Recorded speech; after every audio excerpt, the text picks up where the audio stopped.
Hello, welcome to Ex Post Watcho. I'm Ilana, and I'm here with Jason. And this week, we are going to switch things up a little bit. We've been watching mostly comedies, I guess, and a lot of shows from our youth that were very kid-focused, I guess. They were intended for young people.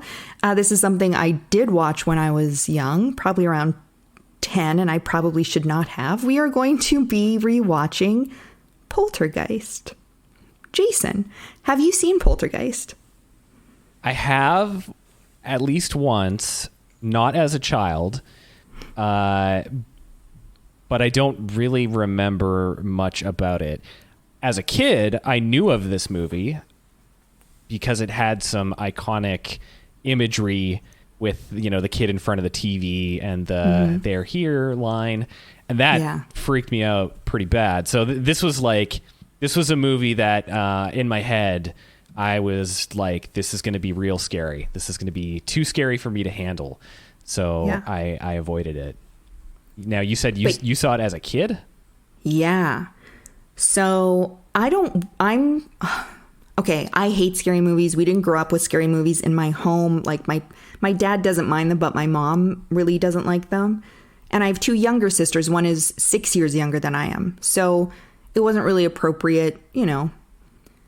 But when I would go to my friends' homes, and also, okay, this wasn't one of those cases, but when I was about 13 years old, it's like a rite of passage, I think, for every 13-year-old girl to watch the most disgusting, depraved horror movie at her birthday party. Not at mine, but every birthday party I went to, I think when everybody turned about 13, I remember, I'm not going to say her name, someone we know. I went to her birthday party and we watched The fucking Exorcist when we were 13. I didn't watch it. I had my head, my entire body under the covers, and I actually put my fingers against my ears and hummed to myself for almost the entire movie because I was so distressed. That sounds even scarier a sight than the movie. Just you in the corner rocking to yourself, humming. It was awful. I remember watching Sleepaway Camp when I was about 13. And then everyone's like, let's go run around in the bush, you know, because we grew up in like kind of a wooded area. Anyway, this was even before that. This is when I lived in a different small town. It was at the Smiths' house. So the Smiths were these two girls. One was my age. One was Amy's age. Amy's one of my younger sisters. We're only 2 years apart. So we would all spend time together. And I don't know if their mom hated us or what, because she put this on for us. And it was so horrifying. But when I think about it, I don't get really upset. Like when I think about The Exorcist, I'm like, oh, fucking no. Or when I think about The Ring, oh my God, no, I don't even want to think about it. But this is sort of, I think I'm kind of like have this sense of nostalgia about this movie because it was a time when like the last time I was truly happy. Is this like a thing that it's a traumatic experience, but it happened at a point in your life when things were otherwise okay, so you just associate it with positive memories? I've latched onto it in some strange, dysfunctional way. And also Craig T. Nelson is in this. And growing up, I watched a lot of Coach, which he was on. I don't know if you watched Coach. And I really liked Craig T. Nelson. He plays the father in Poltergeist, so I think that's also part of it. So this was made in 1982, which was before our time. And directed by Tobe Hooper, Texas Chainsaw Massacre fame. Oh. And actually, Steven Spielberg wrote this with two other writers and was hoping to direct this, I guess, but he had a contract preventing him from directing anything else when he was working on E.T. So Tobe Hooper was called in to direct, which was really interesting because I don't associate Steven Spielberg with this movie. That's a pretty big pivot. Yeah, you're like Steven Spielberg. Okay, Texas Chainsaw Massacre guy. Well, Spielberg did Jaws, right? That's true. I think Spielberg's great at creating tension, and I think that's more what this movie's about is what you don't see, right? Okay, you know what I watched a couple weeks ago or last week was Bird Box. I hadn't watched it. Oh, yeah. And everyone was like, it's the worst. It's the worst. And I watched it and I was like, I was really on the edge of my seat for most of the movie. I actually really liked Bird Box. Yeah. I was disappointed in the end. It reminded me a lot of The Mist. Do you remember that? It's a Stephen King book or novella, I don't know, story. But it's what you don't see that's scary. It's that tension of what's coming. So, yeah, I think Spielberg does that well. And that's kind of what I remember about this, because so the plot is basically there's, I think, 3 kids. The youngest starts staring at the static on the TV. And then, as you said, she announces one day they're here. And she's just this very blonde, you know, sort of what we're supposed to see as a very innocent, pure kind of child. And then weird shit starts happening. And so they bring in these paranormal experts and they suspect a poltergeist, which I looked up and means noisy ghost or spirit in German. It's a German word. Yeah, poltergeist is like you're sitting at the table and then like a glass falls over. Yeah. That's a poltergeist. Yeah. They're supposed to be like kind of troublesome, mischief making, and apparently like traditionally like the lore of a poltergeist. It's like they attach to people, not places. But I do remember this story about being like on a cemetery. There was a cemetery in there because I remember a pool being dug full of skeletons. I don't know if that was the first one or the second one though. That rings a bell. I think you're right. Yeah. I think this is a burial ground situation we've got going on here. I am really fascinated by this as well because there's an apparent curse attached to this movie and the cast and crew. Like there were some really tragic deaths. The women who played, or the girls who played the eldest and the youngest daughters died pretty tragically. And like enough that there have been TV shows that have focused on this, and there was a documentary film being made about this. So freaks me out. I don't really like inviting scary demony things into my life. I will regret this, but I'm looking forward to it. This definitely looked scary when I was a kid. And I also this was back in the era of computers when you had a folder on your computer with like 25 WAV files of clips from movies, like one line of dialogue and stuff like that. And the "they're here" line was one of them. And even just that line creeped me out. So there's always something creepy about a young child in paranormal activity, especially when it's maybe malicious paranormal activity. Not like, oh, grandma told me this, and they're like, grandma's been dead for 10 years. That's kind of sweet. If grandma's like, hey, you're great. Not if grandma's like, fucking watch out, you know? Hey, it's grandma. How's it going? Just smashing everything up. Flames. Yeah. So I'm a bit feeling like an idiot for choosing this to watch, but I'm kind of excited too. I'm hoping I'm not as scared as I used to be, but like for me, what scares me the most is really upsetting images, or really nasty sounds. We've already talked about Mothman. So things like that. So I think I'm going to be okay, but I could end up eating my words. We'll see. Only time will tell, I guess. Well, I'm looking forward to this. I'm very brave. I'm very tough.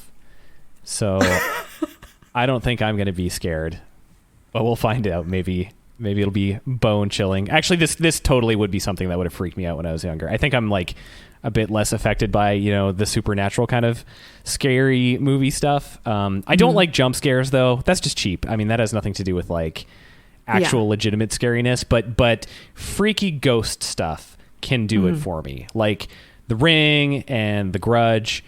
Do not like those movies. They legitimately upset me. So there is possibility for genuine scaredness to happen here. Although I am banking on this being a 1982 movie that it's going to be hokey. You know what? I'm going to bet against it being hokey. Okay.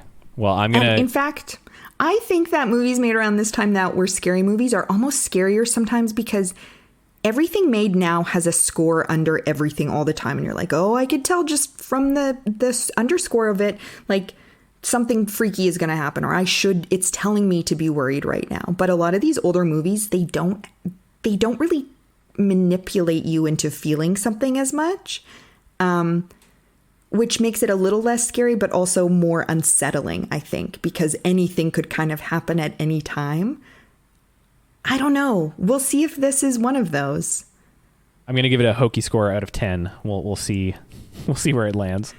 After we come back. After we come back, yeah. I mean, my prediction, okay. I'm going to say it's 7. Wow. 7 hokiness out of 10. I'm going to be on the other end of that scale. I'm going to say 2. I'm going to say a 2 out of 10 hokiness level. All right. And we'll see. Thankfully, the word hokey has a very specific meaning and is easy to discern objectively. So we'll have a productive conversation based on that. Wonderful. Well, let's go watch this, and then we'll come back and discuss the hokiness of Poltergeist. We're back. We've just watched Poltergeist, a story of a very non-threatening, likable family in the suburbs who's become, well, I guess technically not haunted, as this film taught us. I will dispute that. We'll get to that. They have become infested with poltergeists, I suppose, and go on a bit of a journey. So this movie was pretty similar to what I remembered, though there were a lot of things that I did not recall until I rewatched this. How was this viewing experience for you, Jason? It was quite good, actually. I was very pleasantly surprised with this movie. So when we kicked this off, I said I was going to give it a hokiness score out of 10, and I predicted 7, and you predicted, I believe, 2. And I think you were right on the money. This movie was not hokey. It was actually a pretty solid film. It uses its time effectively. Like, it's about 2 hours long, which I draw a hard line at 90 minutes. If your movie's going to be longer than 90 minutes, you have to like prove to me that it deserves to be this long. And it makes great use of that time, just pacing wise, story wise, what it does with it. And it looks cool. It's got, cool visual effects, and it's got a sort of, it is a Spielberg movie. Like, it really does feel like a Steven Spielberg movie. It's got, kind of this like crazy adventure, scary stuff going on, but has a lot of humor and heart to it that it has character. I liked it a lot. I was really kind of surprised at how much I came away liking it. Yeah, honestly, me as well. I thought that I was going to be horrified and wouldn't be able to sleep without a light on for like months, but I was really fine. I think what stuck with me as a child, having seen this, was those scary moments, or the things I thought were really scary, which is interesting. I'll talk about that too, that I didn't remember things that I am surprised I didn't remember, actually, and what I actually took away as being very threatening as a child. But it didn't register to me as a child. Like, this is kind of a family drama in a lot of ways. And it is, I think, such a solid film, not just a horror movie. It's a really great film in general, I think. And you were talking about Spielberg. So, okay. So I know I was talking about Spielberg in our previewing bit. And I did some more research, and there are actually a lot of people who worked on this movie, some cast and crew members, who claim that Spielberg really directed this more than Tobe Hooper, and that if he technically wasn't directing, he was a very strong presence on set all the time, and that he really basically directed this. Some people dispute that. I guess we may never know, but definitely I agree with you. It feels like a Spielberg film. Yeah, I read that section on Wikipedia, and I think it said he was like on set every day except for like a week or so. And there's different opinions. What it really sounds like is, yeah, Spielberg couldn't direct, so this guy was going to direct it. And I get the vibe from sorry, what's his name again? Hooper? Toby Hooper? Toby Hooper. His quote or whatever, it seemed to come across like, yeah, I directed it. Also, Steven Spielberg was there giving a lot of creative input, but it's Steven Spielberg. You know, he seemed like kind of fine with it. Like this, we made this movie. Relax. Don't worry about it. Yeah. But yeah, definitely is a Spielberg movie in very many ways. Yeah, so funny too. Like when they're setting this family up, and they do such a good job of right from the jump of setting up, they're in the suburbs. They're this very sort of traditional nuclear style family, really likable. The acting is so intuitive. Like you really believe that these people are a family. Everyone does such a good job in this movie. And it's just so natural. You find yourself, well, I found myself kind of laughing along with everybody and just enjoying this family. I mean, and then shit goes crazy, but in those, even when things are bonkers, there are these moments of levity that were so great. But yeah, I really liked how they set things up, and really that's one thing that I really hate about a lot of horror movies, and is my biggest gripe, is that I don't give a shit about any of the characters. It's just a bunch of dickheads, you know, like on some sort of adventure, and nobody's really a good person. So I'm like, whatever. Like if you all die, I'm not invested in them, but I was so invested in this family. I think that that's what really grabs you and makes this, like it's quite, like you said, it's got quite a lot of heart in it. I cried a couple of times, which I was not expecting. Yeah, this movie has a surprising amount of humor in it. So I watched it once, and actually went back and kind of went through it a second time and picked up even more details. But there's a lot of like lines that are funny, and you know, we can get to some of those. But there's also like the foreshadowing and kind of the overall like plot of the movie is pretty funny, I think. Like maybe, I don't know if it's intentionally trying to communicate a message about like suburbia, you know, and like, you know, 1980s Ronald Reagan, you know, you know, the economy was booming and stuff like that. But it certainly does a good job kind of like poking fun of that a little bit, I think. Yeah, I love the shot of Steve and Diane. They're in the parents, they're in their room, and he's like, she's smoking a joint and he's reading a book about Reagan before bed. That was great. And like, so yeah, we find out that he's a developer, and things seem pretty decent. Oh, I do. They have a very normal suburban kind of life. I loved the scene with I know you had some gripes with this scene, but I really like the scene with the neighbor with the remote control, where they're trying to watch from the same like signal, and Craig T. Nelson, Steve, is trying to watch the game with his boys, and the neighbor's kids want to watch Mr. Rogers, and they have this kind of remote control battle over the television, which I think is very 80s dad as well. Yeah, no, that scene was funny. I think the only gripe I guess I had, or just a thought I had, was like, oh, okay, the neighbor can control the channel of the TV, which later on in the film, they're setting the TV to certain channels to, you know, try and find their daughter. So I thought at that point, like, oh, this might become relevant, but it doesn't. Not necessarily a bad thing. I love those neighbors. They show up later and they have a really great interaction. But it's super awkward one. Yeah. But the neighborhood they live in is like, you know, pure suburbia. Like it's not just the suburbs, it's these planned communities. And you know, he works for the company that's building them. When they first show all those shots of the neighborhood, it looked like Sim City for a second, because the houses look so identical and are like just evenly spaced, you know, like it's got this really, there's a few moments actually in the movie where they reference this in different ways. There's a transition between a scene in their house and one of these empty homes, and it literally just kind of fades between one to the other, and it's the same room. It's probably the same set, I'm sure. Right. Just to show like how identical they are. And then the people that Craig T. Nelson is talking to, they're like, we can't tell any of these houses apart.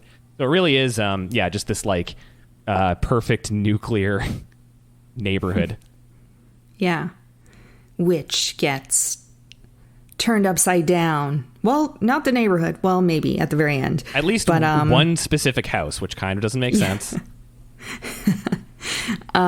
So yeah, they start out the very first scene. Steve, the dad, has fallen asleep watching TV, classic dad move, and the Star Spangled Banner is playing, which was I looked it up to confirm this. It was the final programming of the night at the time. We did this in American cities. This was a Canada thing too, because I remember maybe not the end of the night, but I know in the mornings they would, whatever channel I was watching, they would always start with like the Canadian national anthem. It was like this animated thing.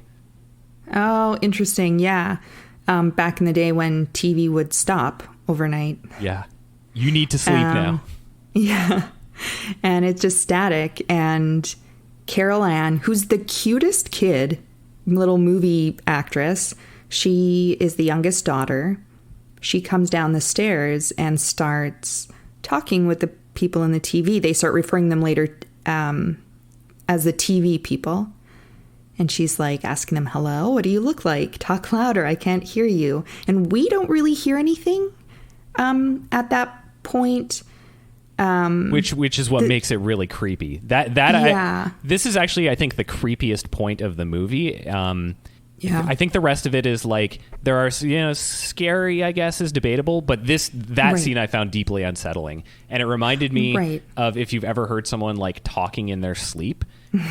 I find that incredibly unsettling because you can't hear what I put in quotes in this case, the other person in their dream or whatever, but she's just like responding to it viscerally upsetting.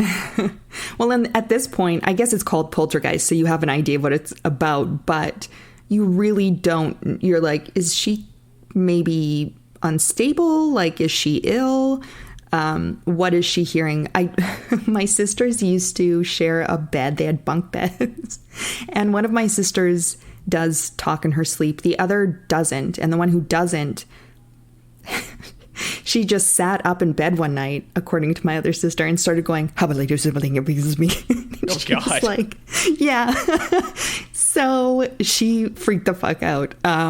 It's very unsettling. So yeah, that is definitely what this is like. The whole family comes down the stairs and dad wakes up and they're all looking at her like, But then the next shot is dad's buddy riding through the street. Yeah.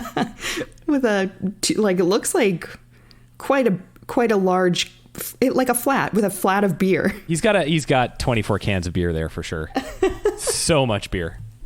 I was like a little confused as to what was going on there, and I still don't really understand. Like, one is he has a DUI and he's not allowed to drive because bikes and people with DUIs are kind of a thing.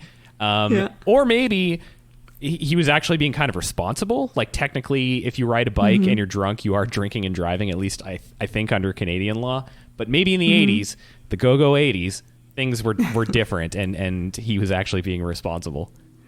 Yeah.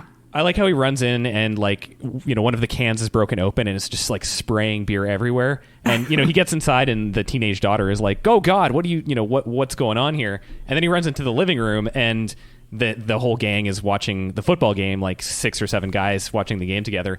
And none of them actually notice the spraying beer. Like, the beer sprays for the rest of the scene and like none of them say anything because they're just so damn into football. Yeah. I love that. I mean, it's such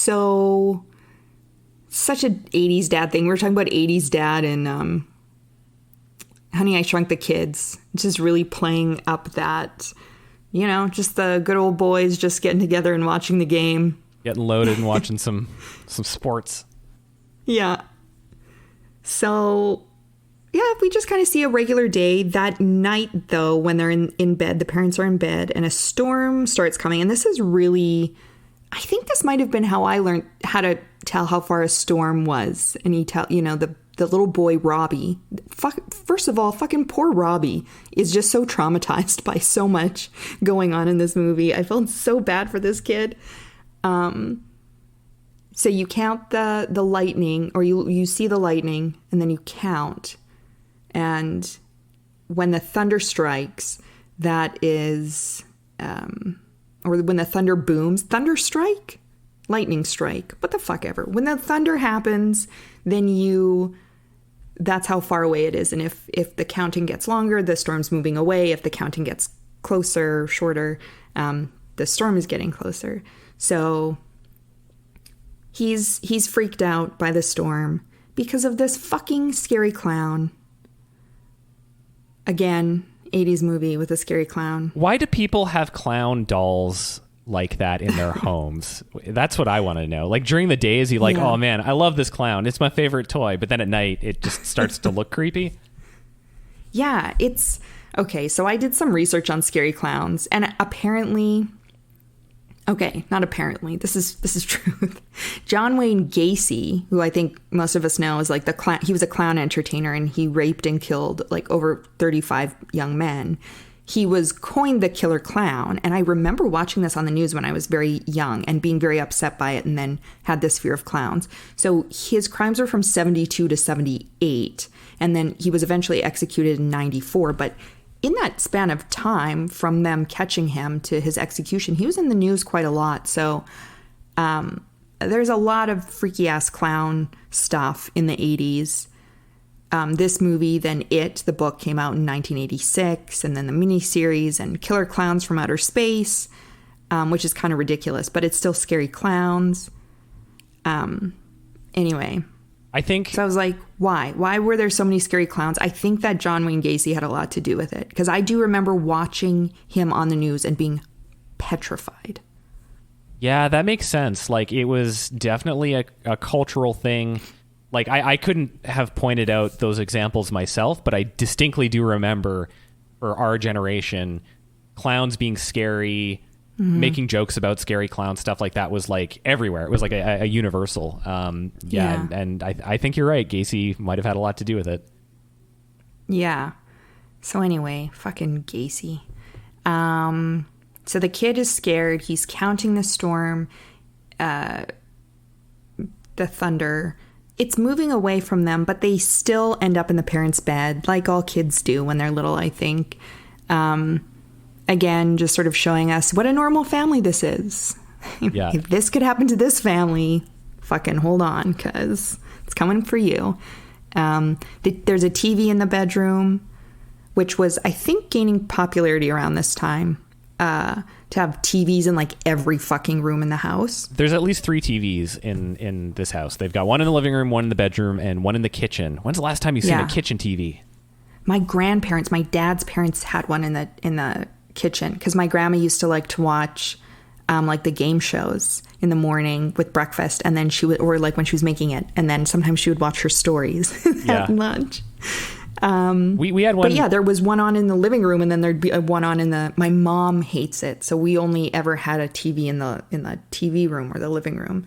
But I know a lot of people who had TVs everywhere. We had a kitchen TV, and I used to watch Spider-Man and Hercules cartoons every morning. Yeah. With the ones that had like 5 different sort of like scenes of animation that they just reused over and over and over again.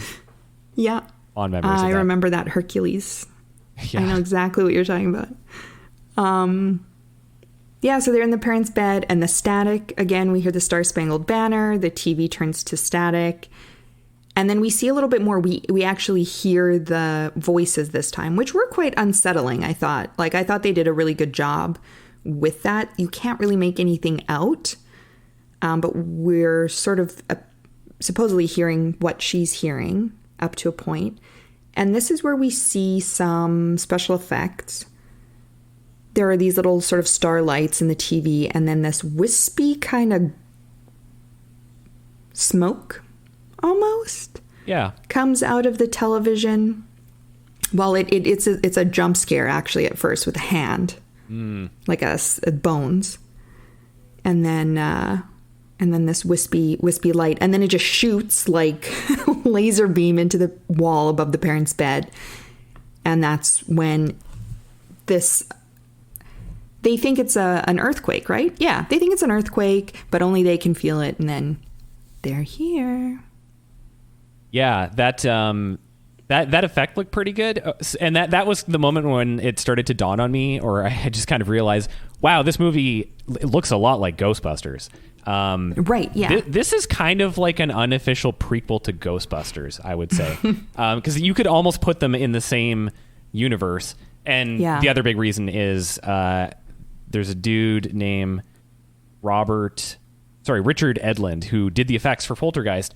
He went on to do the effects for Ghostbusters. So that explains why, like, they look very similar. Yeah. With that kind of weird jello-y goo later on. Totally. That I was like, that's Ghostbusters. That's Ghostbusters, everything baby. looks like insulation as well, like the effects. I guess we'll get into that in a little bit. But yeah, so anyway, I guess they're like, oh, weird. The next morning they're all talking to their friends on the phone, like, oh, you didn't feel that? Nothing in the news. I want to bring up a scene that kind of happens around the same time too. So there is a scene before they go to bed that night where the mom walks into the girl's bedroom and finds that the bird has died. Right, yes. And this is a great moment of foreshadowing that didn't occur to me until I looked at it again. Was she initially wants to just flush it down the toilet? Like they show her about to flush it, and then the daughter's like, "No, you need to bury it properly." And I think that is kind of like a little bit of a hint at sort of what has happened with like the treatment of human bodies after they die and stuff like that. And then the next morning, they wake up and they're trying to figure out what's going on, and they're starting to dig out the pool. And as they do that, they dig up the cigar box that the bird was in, and it just kind of like falls out. Nice little setup there. Yeah, that was good. Those construction workers were super gross. That was really interesting to watch in 2020, especially after like so many conversations we had about catcalling and stuff like that. And this is movie land, so like I don't know if this is reality, but the whole scene is definitely played for laughs, because like the three guys are like yelling at the teenage daughter, and then she makes this big show of like giving them a big like fuck you arm gesture, and then she's laughing, and then the mom turns away and she's like laughing. So the whole thing is just funny to everyone. Yeah, it was very strange. I thought those guys were going to come back too, because they're like poking their heads in the kitchen window and like eating the oatmeal or whatever off the counter. Yeah, that was really odd but funny. That guy's name is Bluto, because she says Bluto. She calls him out for it, but he's just like stealing pies off a windowsill. Yeah, they're like, oh, these wacky union workers. Yeah. Yeah. So they're having their breakfast. The kids are a little wild. I kind of liked how the parents were not, because they're supposed to be in their early 30s. I don't know if these actors were in their early 30s. I didn't look that up. Early 30s looks much different now than it used to. But yeah, the kids are kind of wild, and they're kind of bratty, but in a harmless way. And then Carol Ann gets up and she turns the little tiny kitchen TV to the static channel. Like you said, a teenage girl goes off to school, getting catcalled, and the little boy picks up his fork and knife, and they're completely bent. They're misshapen. It was the little bald kid from The Matrix who's like, there's no spoon. He showed up and just fucked up their cutlery. Yeah, like, well, he doesn't say anything. And the mom's just like, oh, Caroline, don't watch TV that close. That was a big thing too, remember? Like, don't sit too close to the TV. You're going to ruin your eyes. Burn your eyes out. Yeah, now that's all we do is stare at a screen all day, like 2 centimeters away from our nose. So this scene is what I really remember. And to this day, an untucked chair is so unsettling to me. She gets frustrated with the kids because she's cleaning up after breakfast and they've left their chairs untucked. So she tucks them all in, she turns around, she turns back, and the chairs are all out again. She does this again, she gets frustrated, she tucks them all back in. And apparently this was one shot. They actually had crew come in and change these chairs out. It was done very quickly, obviously, but she turns around, turns back again, and the chairs are all stacked in an impossible way to stack a bunch of chairs on top of the table. And Mom right away is like, she knows something's fucking not right. Yeah. Obviously. And just turns to Carol Ann and is like, is it the TV people? And Carol Ann's like, yep. Like, it's no big deal. And even more shocking, okay, so Steve's at work. He comes home. Diane, the mom, she pulls him into the kitchen. She's like, oh my God, you have to see this. And she shows him how a chair moves across the floor. And then she puts a fucking helmet on her daughter and lets her daughter fucking be dragged across the floor by these spirits. And then goes on about like how exciting it is and how she did it too and how it feels. This is crazy to me. I would have got the fuck out of there the second a chair like made the slightest move. Yeah, I was very confused, I guess, by her reaction, because that initial scene with the furniture being stacked, for one, The Sixth Sense really borrowed that scene, I think, because like that's how that movie opens, is there's the scene with the mom and the kid in the kitchen, and like she looks away for a second and then she looks back and like all the cupboards are open or something like that. And it's like really scary when you see it, because you're just like, like you react the way she would. And this was kind of the same thing. And she seems unsettled at first, but then like, yeah, by the time Steve gets home, she's like, check this shit out. It's crazy. Yeah. She's like manic about it almost. Yeah. I mean, it was kind of funny when she like puts the football helmet on the kid and she slides across the room. And then like Steve is just like leaning against the wall, like horrified, like beside himself. He's so good in this. I've always loved Craig T. Nelson, but watching this again, I was like, fuck, he's so good. And then the two of them. What? I was going to say the makeup team does a really good job with him as the movie goes on and things kind of get more intense. And just like he just looks completely exhausted and dead inside. Yeah, it's weird. That is something I noticed about Diane, the mom. She looks very put together through the entire film, and it really tells you something about how they're both dealing with this and their approach to it. I thought that was really, you're right, like that was very interesting to see him sort of deteriorate while she's maintaining, I guess, hope or faith a little bit more. A certain amount of composure, I guess. Yeah. Yeah, and then I this is when they go over and talk to their neighbors and ask them if there's any weird shit happening at their house. And they don't really know how to ask them. And so it's a super uncomfortable, they're like kind of like laughing to each other like they're stoned teenagers or something. Yeah. And the neighbor is just super weird. Yeah, the neighbor... that neighbor's kind of a dick, but like he actually reminds me a little bit of someone we know. I'll explain later. So they show up and they're like trying to explain it, but they're like, they don't know how to say it out loud, and they're like giggling, and then they're getting bitten by mosquitoes. So then this like really ridiculous exchange happens where like he starts talking about, Craig T. Nelson's talking about getting bit by mosquitoes, and the guy's like, yeah, I've never been, they don't bother my family. As far as I know, no one in my family has been affected by mosquitoes. It's just like the dumbest line, but it's the kind of like just bullshit you would say if you were just like a smartass. And then later in the movie, very weird. They do show up again, and they're like, Diane is like, help us. And they're like, no, not going in there. Yeah. Yeah, it was very strange. They're sort of the neighbors that most of us have had at some point, unfortunately. Yeah. Yeah. So, okay. Yeah. So at this point, shit just goes full on. So they really don't take much time. Yeah, I think this is like Act 1 ends like that night, and then everything just goes completely crazy, and then it becomes kind of another movie at that point.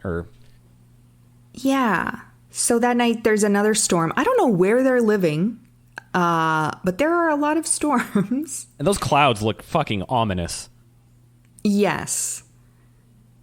The clouds in this movie look like the Nothing from The Never-Ending Story. It actually looks like that weird visual effect, whatever they did there. Yeah. So the storm's getting closer this night. It's not moving past them. poor Robbie. He's not even like that ingrained in this story. He's just terrorized. He exists to be punished. Yeah. This poor kid, okay, so they're in the first scene with the storm.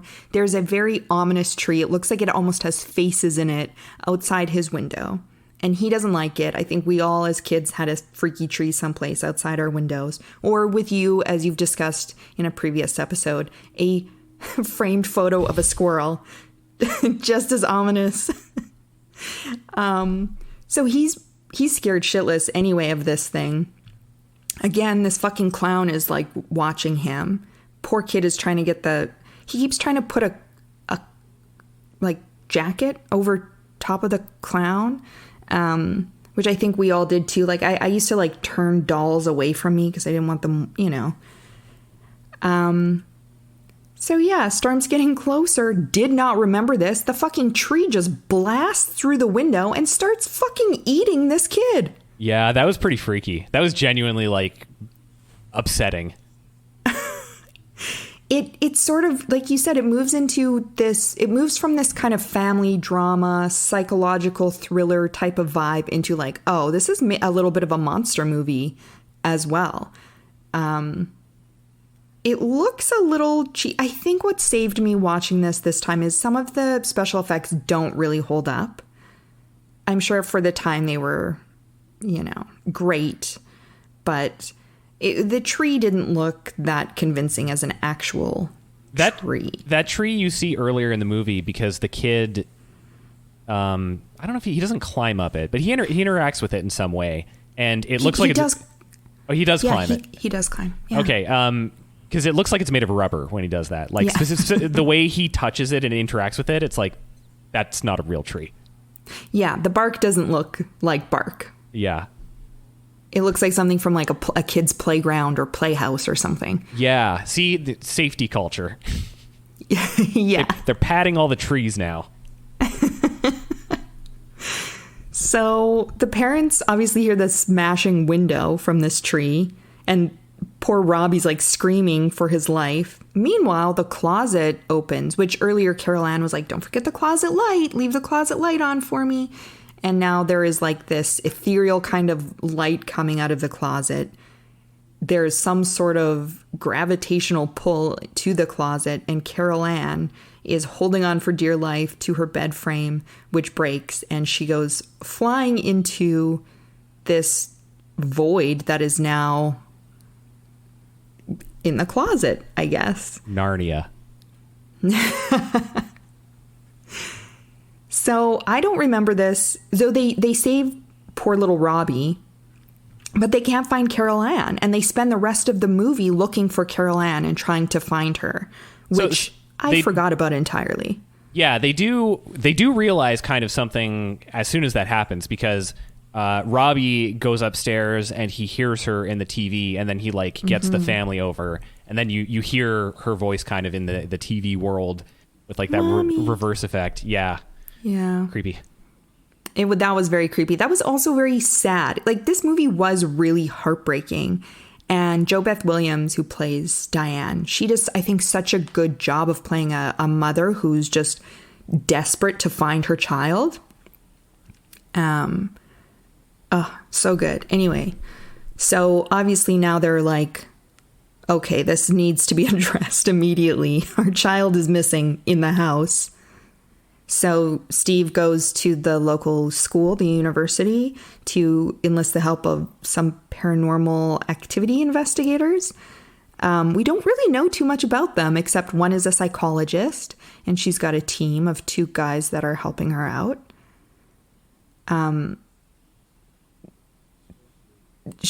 So it's interesting. I like the way they set this up. Like, they're talking about their experience and like really making it sound like, wow, we've seen some shit. The one is talking about a toy car. I don't know all the details about this one. There's a toy car he was recording.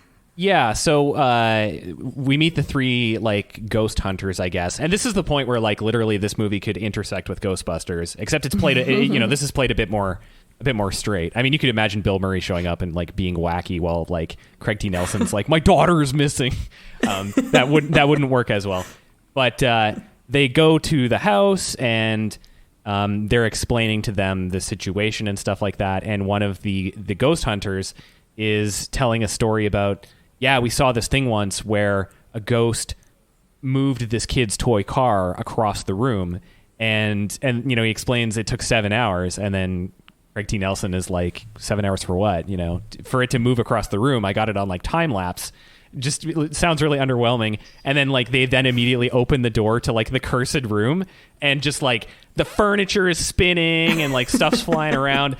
It was hilarious. That was a fantastic bit there. And then the next moment after that, they like shut the door, and then they're all in the kitchen like having tea together, and the woman psychologist, Dr. Lesh, her like hands are just like shaking as she's like trying to drink the tea and process what is happening. And then they what did she say? She's like, you know, determining if your home is haunted isn't easy. And then like a coffee pot just like slides across the table. And the family doesn't even blink an eye. Like they're just so used to living with this strange shit happening all around them. They're just so oblivious to all of this that's going on, which was just added to the humor there. Yeah, they're like being terrorized by this, but their primary concern is their missing child. So they sort of have this like, you know, this is where the great makeup on Craig T. Nelson is, because he's just like just baggy eyes and pale skin, and still a fox though. So they explain the difference between a haunting and poltergeists, and this is where I'm actually kind of surprised they put this in, or not surprised, but anyway, the explanation is like, poltergeists are usually associated with an individual. A haunting is an area like a house. And they were saying like, Dr. Lesh was like, we're not sure what it is yet, you know, what the story is. But as the movie goes on, we figure out pretty definitively that it's not the person, it's the house. I guess it kind of is the person, because I think the kid might be sort of a little bit different because she was born in the house. That actually might be why she's special. But anyway, my point being, the movie's called Poltergeist, and they're clearly haunted, and they make a point of explaining that, which is funny. I don't know though, because when I don't know how you say this name, Tangina, the little lady who comes in later on, when she's explaining why these ghosts have Carol Ann, or these spirits, it's a very lengthy, complicated explanation. And then later on, she doesn't, like, nobody mentions that Carol Ann was born in that house. We find that out later. Or no, we find that out, before this woman comes in. But after this initial investigator little trio come in. I think by the end of the movie, we have learned that there is something about the location that would make it haunted. But we also learned that the daughter was born on the location. And I think what Tangina was saying was like, it is something about that daughter. They're attracted to her like life force connection. Yeah. So like, I think it's the sort of intersection of those two things. Like it's cursed, haunted place, but then also the daughter, because she was born there, is special to the ghosts somehow. And I also think the behavior, because poltergeists are sort of traditionally known to be mischievous and to like move things around and cause like mayhem for short periods of time, whereas hauntings are more like ghosts being like, get me the fuck out of here, or whatever. I'm a ghost. Yeah. Get me the fuck out of here. Yeah, a poltergeist, I don't think is associated with like you open your closet door and a giant skull comes flying out and tries to bite you. That's true. Okay, so they think it's a poltergeist. Yeah, sorry. Whether they're right or wrong, they say it's a poltergeist. They hang out at the house for a bit to like see things over and, you know, monitor the situation. And then we find out that Diane can talk to Carol Ann if the TV's on and she can come through. So they say, okay, let's do that. Which was, okay, this is the first time I cried, because she's talking and then we see a gust of wind go past Diane and she says she moved through me. And that was quite heartbreaking. And then the doctor, the psychologist, she explains in what feels like a very Mr. Rogers way to Robbie that some ghosts, some people, when they die, they get lost and they don't know where to go. That's why they're terrorizing you. You know, like, it's this very strange moment where she's explaining it to Robbie. And it feels kind of sweet and kind of comfortable. And then shit just fucking starts going nutso. I found a lot of this very upsetting, what happens next. Yeah, before we get to that, yeah, I agree. Like, I liked that scene. I thought the ghost hunter characters were interesting because we see there's the trio here and then the woman we meet next.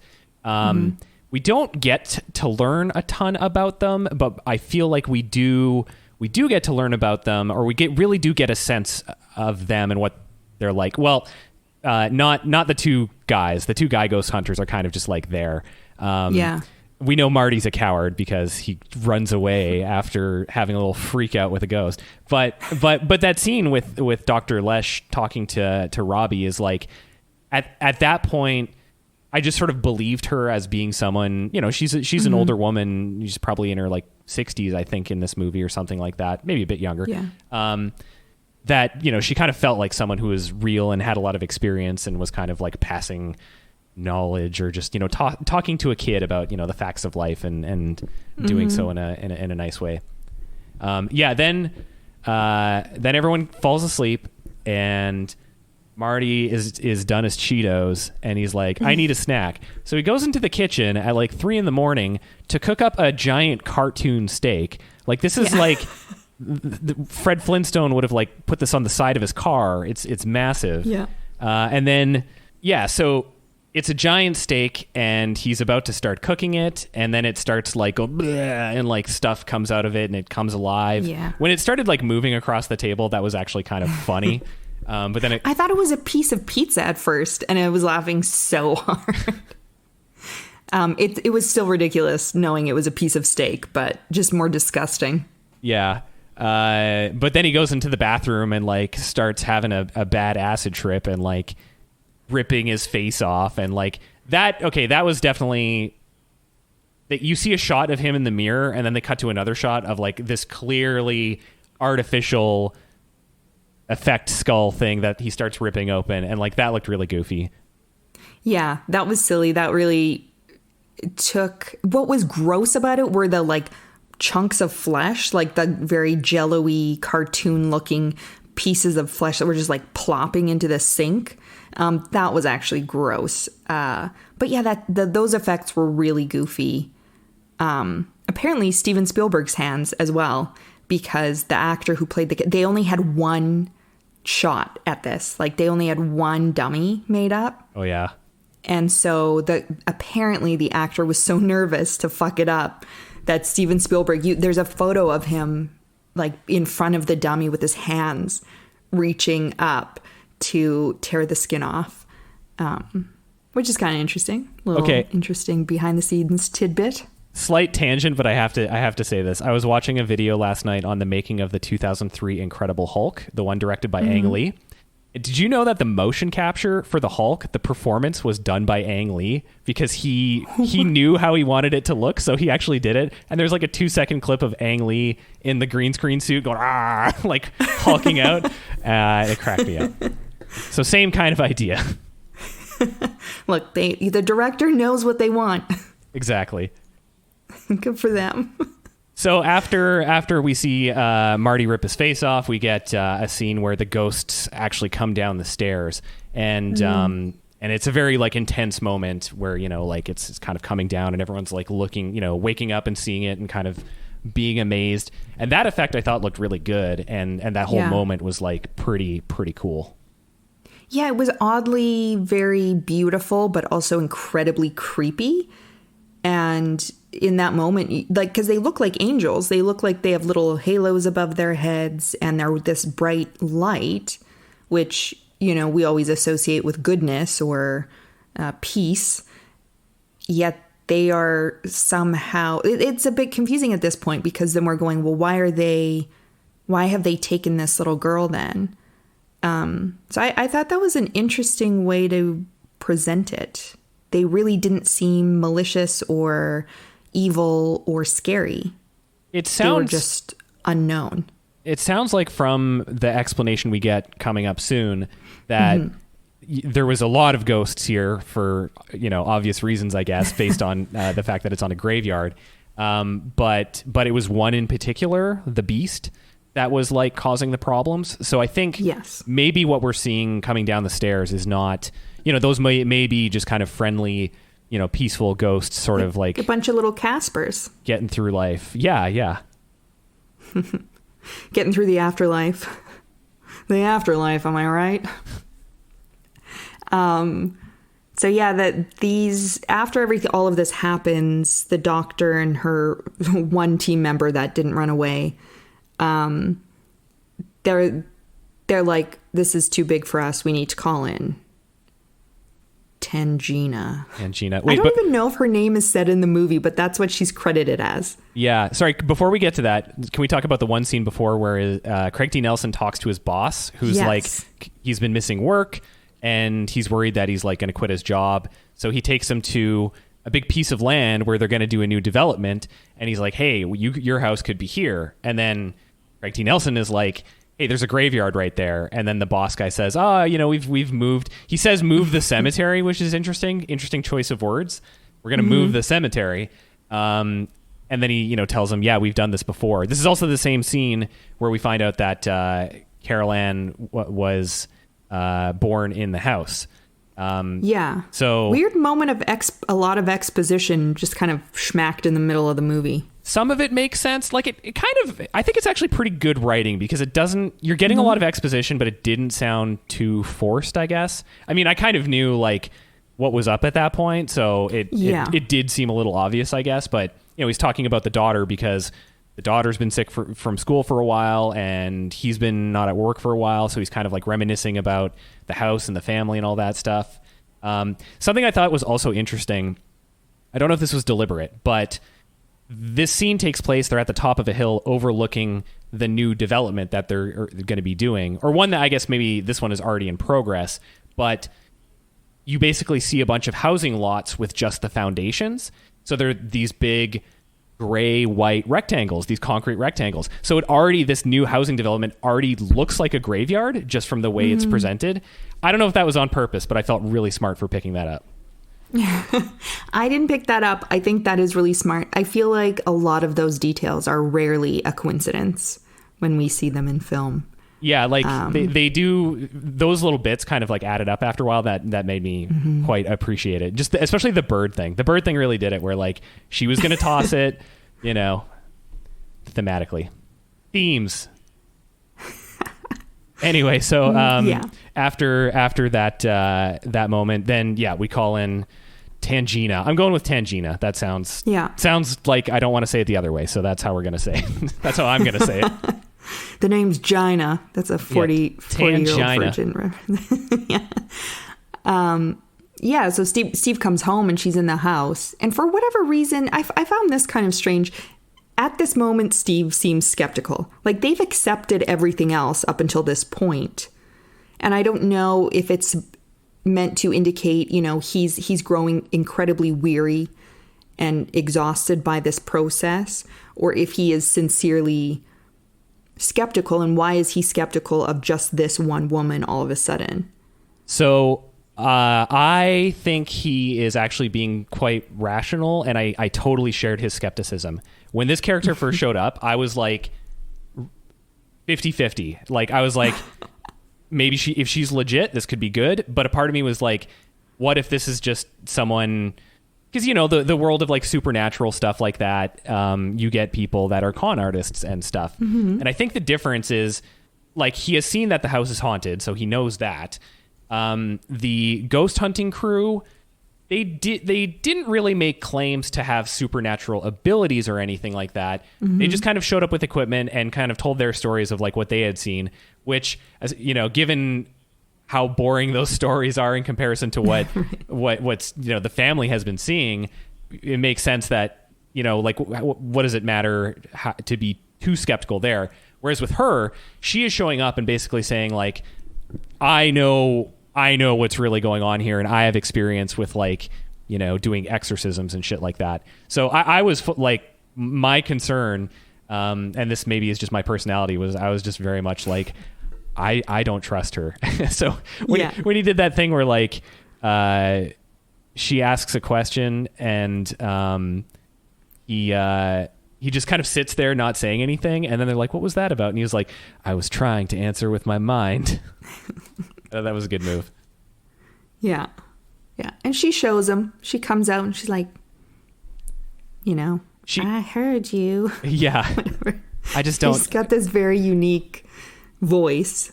Yeah, it's like this kind of southern. Almost childlike. Like she's not an old woman, but she's a grown woman. Actually, what it reminded me of a little bit was the childlike empress from the Never-Ending Story. Just our girl. The cadence of just like, kind of like speaking lightly and softly. She almost sounded like she was doing an ASMR video at one point. Yeah. I really like this character though. Like once I kind of like believed that she was legit, I thought she was great. I loved her. She had really good lines, a lot of good lines. One is like when they're first walking through the house, she's like, y'all mind hanging back? You're jamming my frequencies. And then she explains kind of the whole situation of what's going on, and like, she gives the mom this like pep talk, like you're going to see some shit that's going to shake you to your core, like, are you ready to, like, it'll shake your foundation in God and stuff like that. And then she's like talking about the beast. She goes, now let's go get your daughter. And it just was very like baller. Yeah. There's definitely some levity that comes along with Tangina that makes her very, you just like her right away. And I liked her explanation. But it was very complicated. So it's like Carol Ann's in a spiritual earthbound plane. And it's just these spirits who have become lost and they're attracted to her energy. This is what I took from it. So, like, help me out if something sounds fucking wrong. And Carol Ann now needs to guide them to their salvation, which is the light. But the beast. By the way, have you seen What We Do in the Shadows? I have.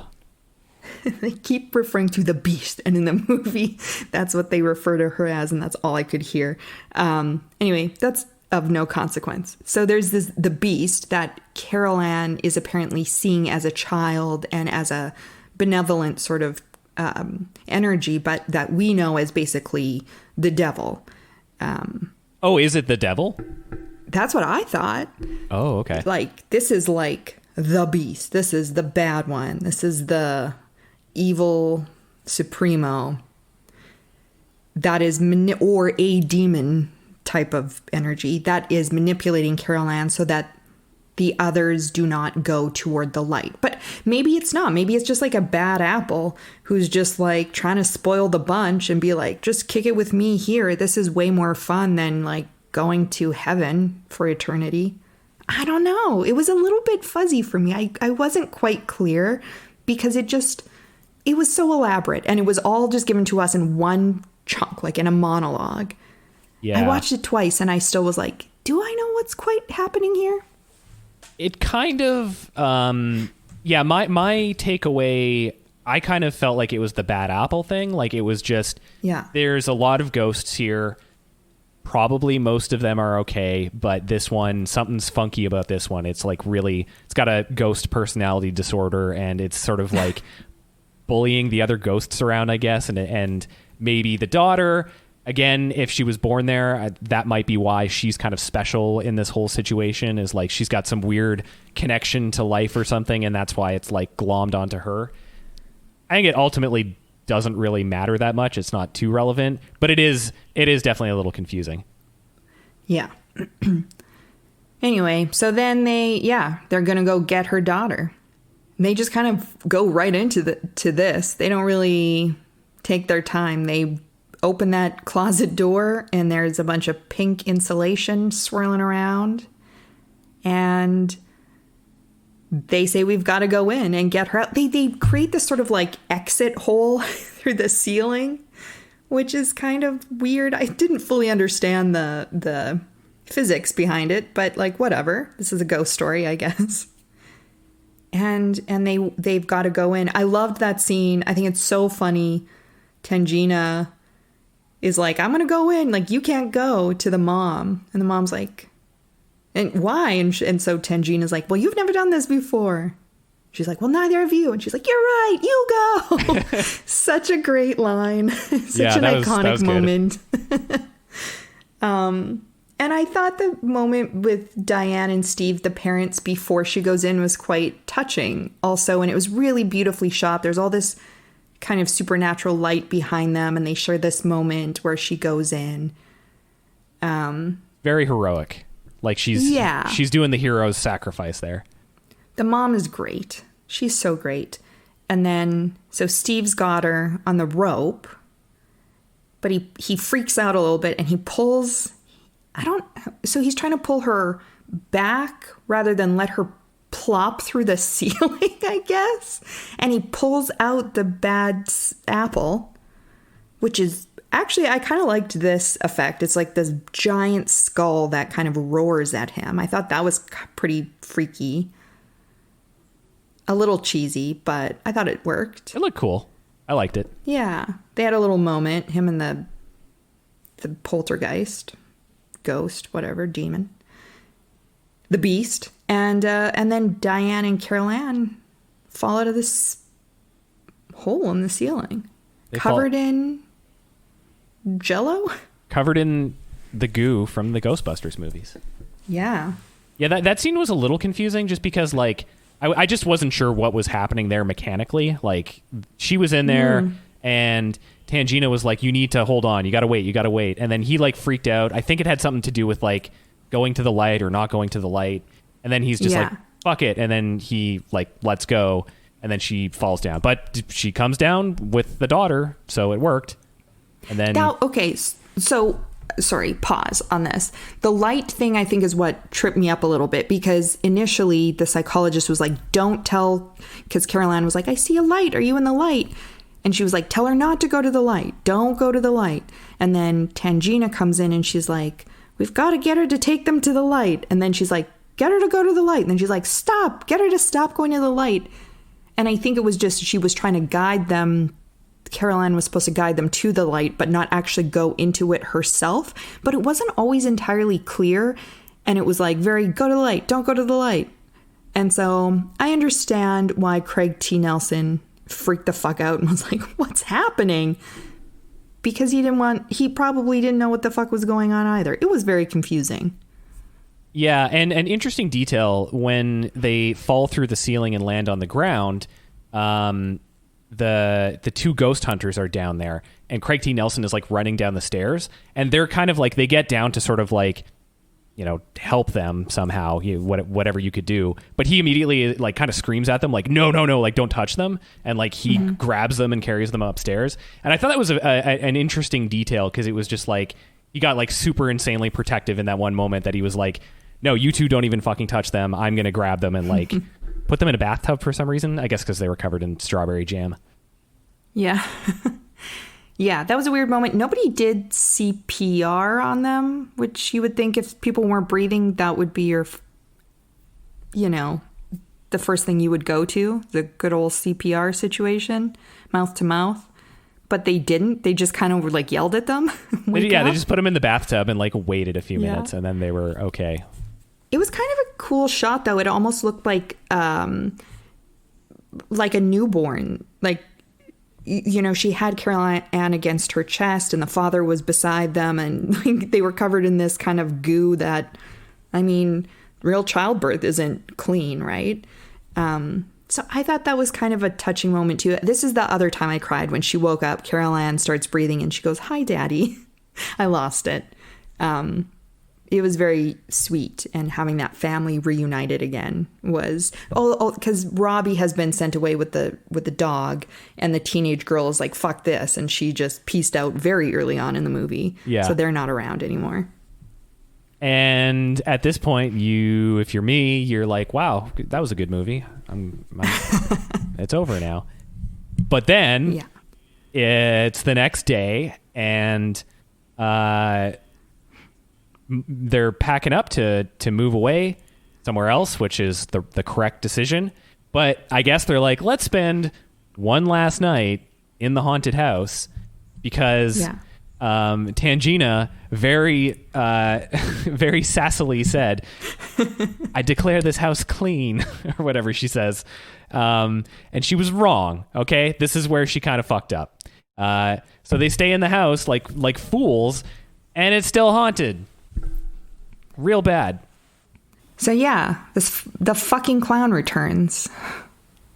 God damn it. So this is a little rude trick they do also in Ernest Scared Stupid. I don't know if you have seen that classic film. I have seen. Add that to the list because I watched that movie a bunch of times. And I remember actually the scene where the tree eats the kid in this reminded me of Ernest Scared Stupid. Yeah. So was Ernest Scared Stupid inspired by this? Because the kid's scared of the clown. There's another fucking storm. I feel like maybe Robbie is bringing these storms. I feel like Robbie's manifesting these storms. So anyway, the clown, he's still freaked out by the clown. He looks away. The clown's gone. Oh my God. Of course, you check under the bed. He checks one side, nothing. He checks the other side, nothing. But the clown is behind him. And this clown has like the arm that like Stretch Armstrong arms and wraps it around this poor fucking kid, finally gets to come home. And now he is being strangled by a clown. What the fuck? That was some very solid freaky clown content. It definitely, that is when you think of a scary clown, you can't do much better than that. Making the arms all like long and spindly and stuff like that. The fuck are these parents doing though? Your house, did you not remember the night before and like the week before when that closet door swallowed your children and you're like, they can stay one more night in the haunted room. Like, look, that seems Tangina told them the house was clean. She was right about everything else. I hope Tangina has like liability insurance because I would be coming after her. Yeah, it was pretty. They seemed pretty chill. Even if they decided to stay, they seemed pretty relaxed. So while the clown is fucking killing her kid, she's coloring her hair. She doesn't hear the screaming of her child because she's blow drying. This is not to say women can't do things for themselves, okay? This is just to say she was blow drying her hair, chilling. Irresponsibly. Yeah, and so she finally hears them. And this scene I also really remember. She starts being lifted onto the walls and the ceiling, and this ghost is sort of, I think the most upsetting part of that is the ghost seems to be like flipping her. She's in like a nightshirt, like an oversized t-shirt, and the ghost seems to be like flipping the shirt up, and it's almost like it feels like an assault on her, which was really upsetting. Bit handsy. I remember this as like more of like a creepy, she was climbing up the walls kind of thing, but that wasn't the case at all. She was just like being moved across the wall, which amazing effects. Like they did build this room and rotate this set, which is pretty spectacular for this scene that's really not very long. But I think it really works. So she's trying to get to her kids. And these are really upsetting moments. Like Dad's gone. Steve's gone to a very late night meeting with his boss. And so eventually she gets out. All kinds of stuff's happening. Like there's more goo on the door frame. The closet's trying to suck Carol Ann in again. The closet turns into a giant rectum to the other dimension. Like that, it looks like an intestine or something. Yeah, like a weird gushy tube. And there's a weird spider light thingy growling at the mom from like outside the bedroom door? Trying to keep her out. How does she ends up outside? How does she end up outside? She tries to get into the kids' room, but then like a ghost comes out. And that's a really cool looking ghost and a Ghostbusters looking ghost. It's like clearly a puppet with like these really long limbs. It kind of looks like a dog skeleton, but like all disproportionate and stuff like that. Yeah, I don't know how she ends up outside in the pool, but she does. And then, all those like bodies start surfacing. Yeah, I remember that too, big time. And not only do bodies start coming up, coffins start just like blasting out of the ground through the foundation of the home, which I don't remember. That was kind of cool. Yeah, the neighbors kind of like come by and go, "What's going on?" And then she's like, "Help me." And then they just piece the fuck out. They don't want anything to do with this. They're like, "I'm not going in there." No, absolutely not. Yeah. I can't really blame them. I don't think I'd be sticking around. But these poor kids, the mom's trying to get them out. They're all forming a human chain to be pulled out of the bedroom so they don't end up getting sucked into this different plane of existence. While all this is happening, Steve comes home with his dick boss. One of my favorite moments, I think, of the movie that he has with him. Freaking out. "You son of a bitch. You left the bodies." Like they're just realizing. How deep were those coffins buried that they didn't come across them earlier when they were digging this pool? Or the foundation of the house. Like, yeah. I guess is 6 feet under. Is that an accurate representation of how deep bodies go? Because like you would have hit that when you were building that house. Yeah, I don't know what is the appropriate depth to bury someone or how old this cemetery is, but this part kind of doesn't add up, but whatever, it's still cool. There is a rumor that those were actual skeletons, like not props, because it was easier to purchase human remains than the props.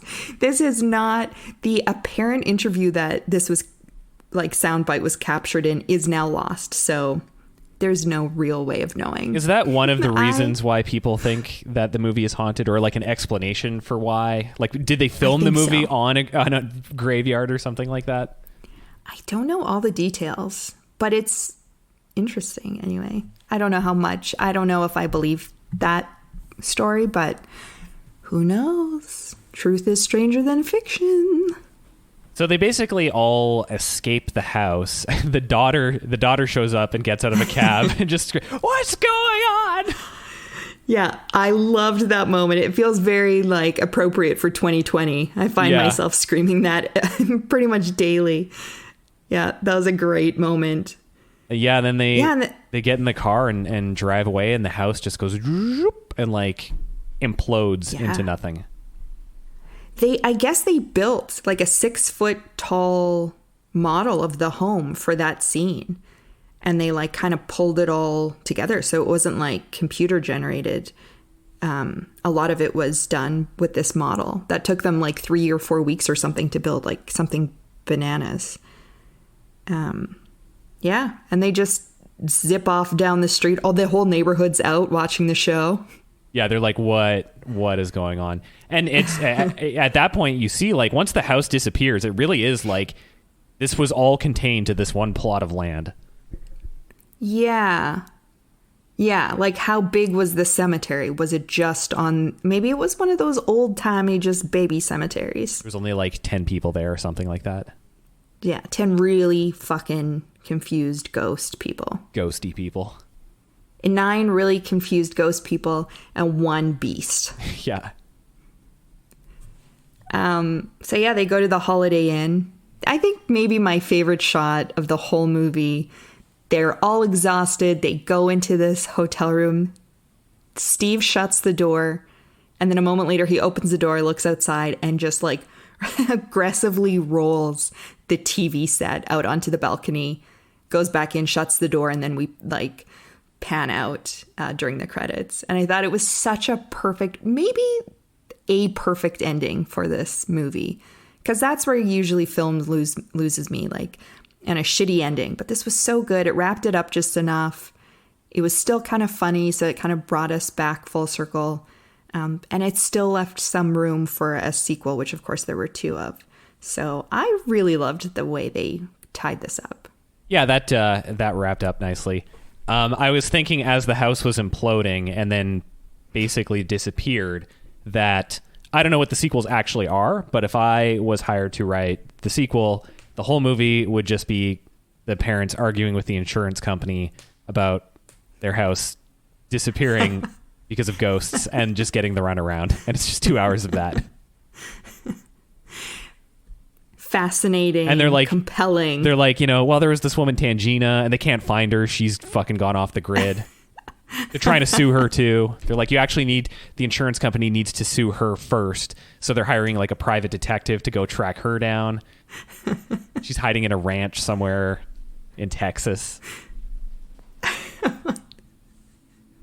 Yeah, that sounds like compelling storytelling. So it was a really good movie. Yeah, I like Poltergeist a lot. Me too. I really was worried that I would be terrified, but I wasn't. I just thought it was a really well-made film, amazing performances. Some of it, like, I do think that some of the effects do look really cheesy now, but I think even if you're a wimp like me, you'll be able to watch this. It's actually a really sweet family drama as well. Definitely recommend watching this one. Yeah, I agree. It's worth checking out. I think it holds up. Yeah, a couple effects look a little dodgy, but I mean, any 80s movie is certainly going to have that. So give it a whirl. That was not a pun about the room spinning in a whirling fashion. I mean, it is now. Now I'm declaring that a joke. Yeah. Go see it. And then join us next week to watch one of Jason's picks. So next week, we're going to watch The Sandlot from the 90s. I'll tell you what year it came out in the next episode once I've done a little research. So we'll be happy to see you again. We have an email address. Hey, you wanna send us an email about bizarre sentence structure or movies that you think we should watch? You can send us an email at xpostwatcho@gmail.com and we'll have a look. Any thoughts or comments or recommendations, we'd be happy to hear them. Or find us on Facebook and Instagram at xpostwatcho. You can also send us comments there. Be nice to us. Thanks. Yeah, if you have any criticism, I'm deleting it. Just a heads up.